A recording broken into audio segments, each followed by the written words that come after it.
केंद्रीय कर्मचारी राज्य कर्मचारियों को एक ऐसी सुविधा मिलती थी जो उनके सेवा काल में 60 वर्ष की आयु पूरी करने के उपरांत प्रधानमंत्री के साथ जितने लोग उस मीटिंग में बैठे थे सब कम से कम 65-70 साल के ऊपर के हैं और किसी को भी इससे कोई मतलब नहीं है कि हमारे देश का युवा कहाँ जा रहा है, उसका परिवार किस तरह चलेगा।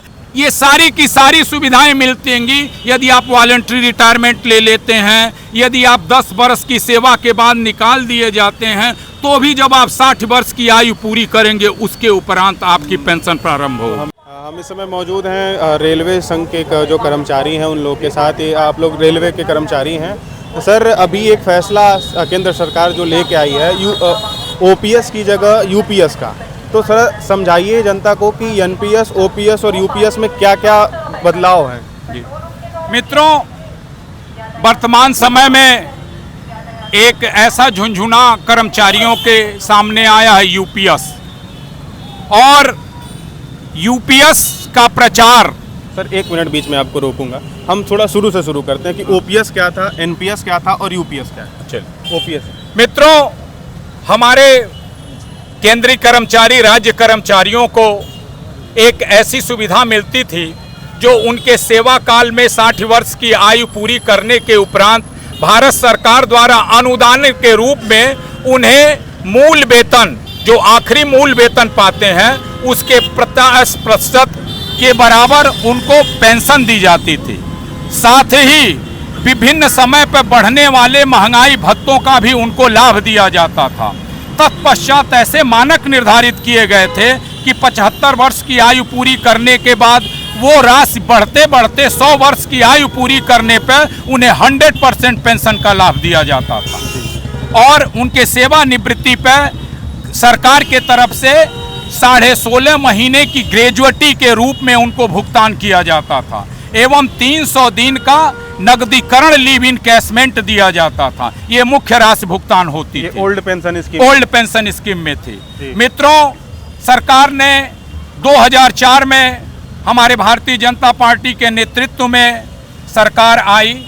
इन्होंने सरकार को एक नया सुझाव सूझा कि एक नई पेंशन स्कीम लेके आए। 2004 में भारत सरकार ने पुरानी पेंशन स्कीम के स्थान पर उन्नतशील पेंशन की स्कीम का नाम देके एनपीएस लेके आई।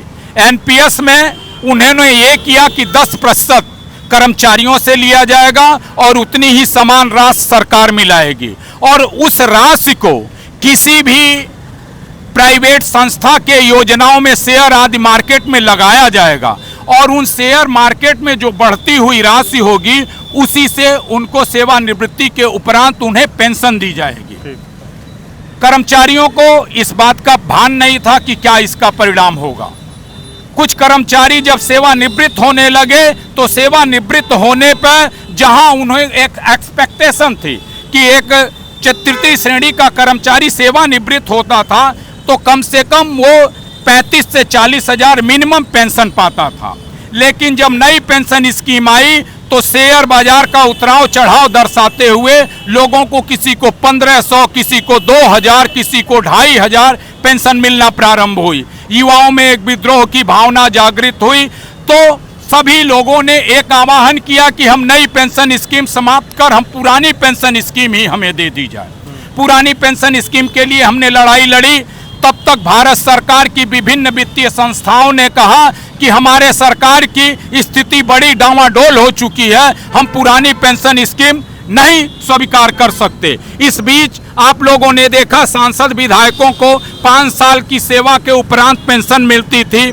बाद में इतनी सुविधा देते देते हो गया कि यदि वो जिस दिन शपथ ले लेते हैं उसी दिन से पेंशन के अधिकारी हो जाएंगे। वो सांसद, विधायक, राज्यपाल आदि हों तो से स्वतंत्रता संग्राम सेनानी हों तो उतनी पेंशनें उनको मिलती हैं। लेकिन जब कर्मचारियों ने कहा नई पेंशन स्कीम हमें कबूल नहीं है तो सरकार मान नहीं रही थी, और हमारे कर्मचारी भाइयों में यानी रेलवे मेंस कांग्रेस के संरक्षक सुभाष दुबे के नेतृत्व में 1 अक्टूबर को जो पेंशन नई पेंशन विरोधी संस्था थी उसके साथ मिलके आप लोगों ने देखा होगा जंतर मंतर पर विशाल धरना प्रदर्शन हुआ था।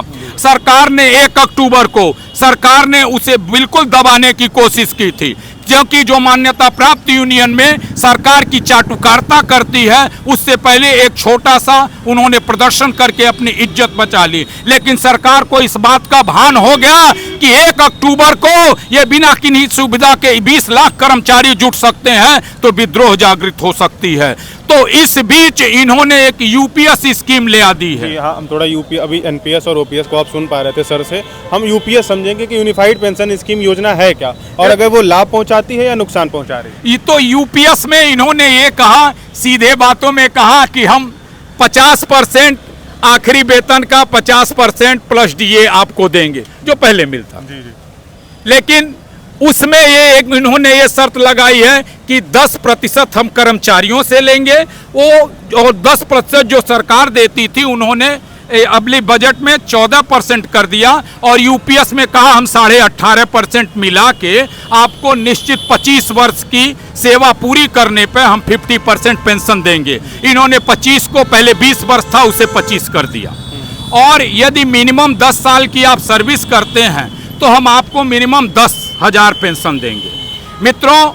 और वो भी ये सारी की सारी सुविधाएं मिलती होंगी यदि आप वॉलंटरी रिटायरमेंट ले लेते हैं, यदि आप 10 वर्ष की सेवा के बाद निकाल दिए जाते हैं, तो भी जब आप 60 वर्ष की आयु पूरी करेंगे उसके उपरांत आपकी पेंशन प्रारंभ होगी। हम ये समझे कि कोई व्यक्ति अगर 30 वर्ष की उम्र में नौकरी पाता है और 40 वर्ष पे निकाल दिया गया या उसने रिटायरमेंट ले लिया, तो उस व्यक्ति को 60 वर्ष के बाद पेंशन मिलेगा। हाँ, वो भी 10,000 10,000 मिले। और जो ओपीएस में सरकार को कुछ नहीं देना पड़ता था हमें, और वो 10% हमसे ले रहे हैं और 18.5% देने की बात कर रहे हैं मित्रों। और वो बोले हैं कि निश्चित आय मिलेगी, तो निश्चित आय सरकार ही दे सकती है। तो जब निश्चित आय सरकार देने का वादा करती है तो हमसे 10% लेके अपने 18% मिला के कहां भेजेगी? जब सरकार देने का तो सरकार ही रखेगी, तो हमें क्यों 18% तुम दे रहे हो? सुनिश्चित कर दो कि 50% पेंशन हम देंगे आपको, और 10% आप ये बताइए। तो इस उसी जुआड़ी की तरह हो गया कि वो जुआ खेलने जाता है, कहता है 100 रुपया तुम लगा दो हम 200 रुपया देंगे। सरकार यही कर रही है कि तुम 10% लगा दो 18% और मिला के देंगे। ये कैसे बुद्धिजीवी सरकार में बैठे हैं? सरकार हैं कि सड़क के दलाल हैं कि घूसखोर हैं कि जुआड़ी हैं, ये समझ में नहीं आता है। कौन सा विवेक शून्य व्यक्ति ये निर्णय लिया है ये समझ नहीं आता है। और फाइनेंस मिनिस्ट्री बोल चुकी है कि पेंशन के मद में हम अठन्नी नहीं देंगे। मित्रों, ये 18.5% दे नहीं सकते, क्योंकि आने वाले चुनाव में ये फिर धराशायी होंगे। नई सरकार आएगी कि अब नया सरकार के पास पैसा नहीं है कि वो फंड किसी तरह से पेंशन दे सके। फिर कर्मचारियों के साथ छलावा किया जा रहा है। यानी रेलवे मेंस कांग्रेस संरक्षक सुभाष दुबे के नेतृत्व में केवल एक ही नारा है, एनपीएस गो बैक, ओपीएस लागू करो।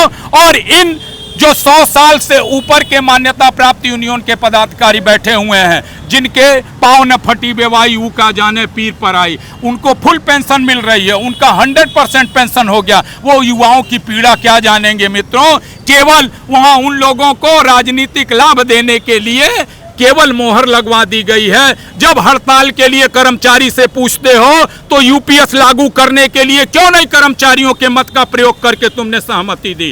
केवल ये गुलाम बने बैठे हुए हैं। और बीच में इन्होंने हमारे ओपीएस का जो हमने मिशन दिया था उसमें कुठाराघात करके एक यूपीएस लाके गुमराह करने की कोशिश की हुई है।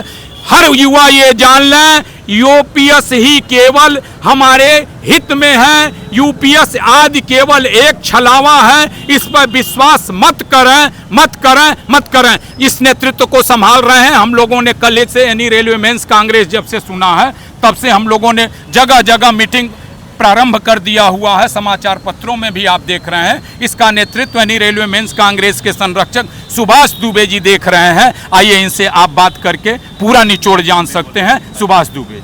नमस्कार सर, स्वागत है आपका हमारे चैनल में। सर थोड़ा समझाइए यूपीएस है क्या? यूपीएस जिस तरह से एनपीएस ले आके इन्होंने कर्मचारियों को कुठाराघात किया था, हमारा सिर्फ एक ही नारा है, हमें पुरानी पेंशन स्कीम दे दी जाए। अगर यूपीएस इतना बढ़िया है, इतना बढ़िया बता रहे हो तुम, तो क्यों नहीं इसको हमारे माननीय सांसद विधायकों पर पहले लागू कर दिया जाए। हमें पुरानी पेंशन स्कीम चाहिए, इसके अलावा किसी चीज पर कोई समझौता नहीं होना चाहिए।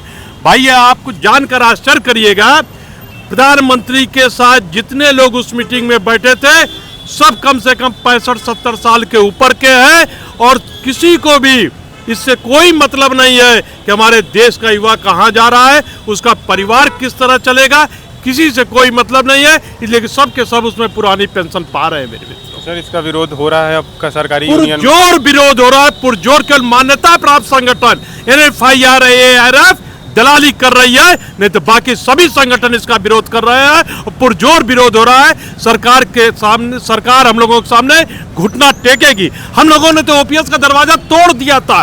ये बीच में दलाल मान्यता प्राप्त संगठन, इन्होंने जो है जाके समझौता करके ये लॉलीपॉप थमा के इस हम लोगों के मुहिम को थोड़ा ठंडा कर दिए हैं, बल्कि और जोश भर दिए। मेरे भाइयों, हम लोग दुगने उत्साह के साथ फिर OPS के मैदान में डटे रहेंगे। बहुत बहुत धन्यवाद सर। धन्यवाद, नमस्कार।